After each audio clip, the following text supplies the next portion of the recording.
ចាស់នេះខ្ញុំសូមការអនុញ្ញាតចាប់ផ្ដើមកម្មវិធីសូមគោរពគណៈកម្មការមេប្រយោគសូមគោរព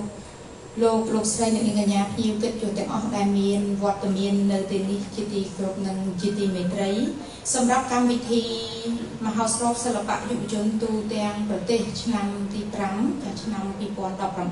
2019យើងមានការសម្ដែងក្រុមសិល្បៈចំនួន3ក្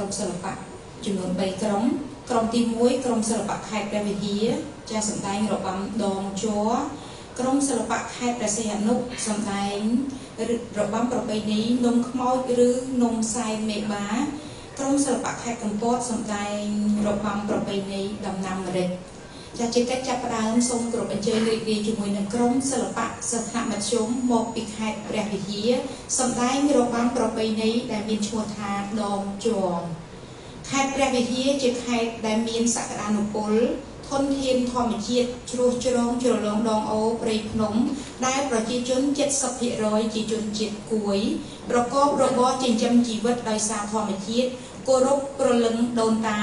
ជាពិសេសការចូលព្រៃដើម្បីរកជ័រទឹកជ័រចុងដែលជាចំណែកមួយបន្ទាប់ពីការធ្វើស្រែចម្ការទើបពេលនេះមន្ទីរវប្បធម៌និងវិចិត្រសិល្បៈខេត្តព្រះវិហារបានចងក្រងរៀបចំដំឡើងរបាំជនជាតិដើមភាគតិចគួយក្នុងន័យជួយថែរក្សាទំនៀមទម្លាប់ដ៏ល្អផូរផង់មួយនេះចាសសូមគោរពអញ្ជើញរីករាយទស្សនារបាំប្រពៃណីដងជ័រដែលសម្ដែងដោយក្រុមសិល្បៈសិស្សមធ្យមខេត្តព្រះវិហារដូចតទៅសូមគោរពអញ្ជើញរីករាយទស្សនា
ប្រគុណខ្ញុំហើ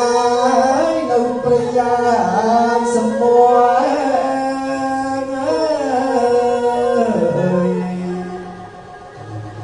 លោ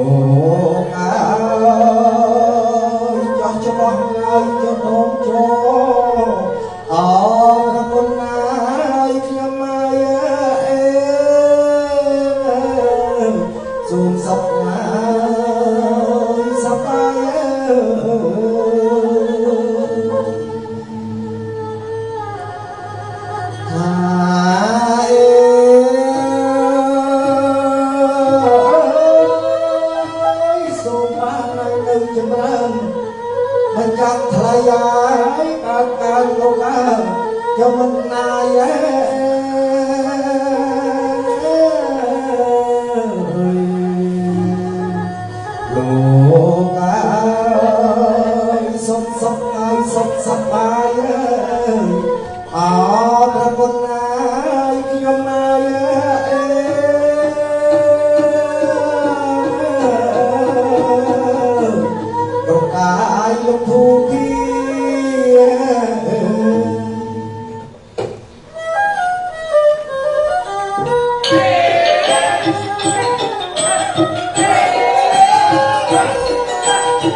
Hãy subscribe cho kênh Ghiền Mì Gõ để không bỏ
lỡ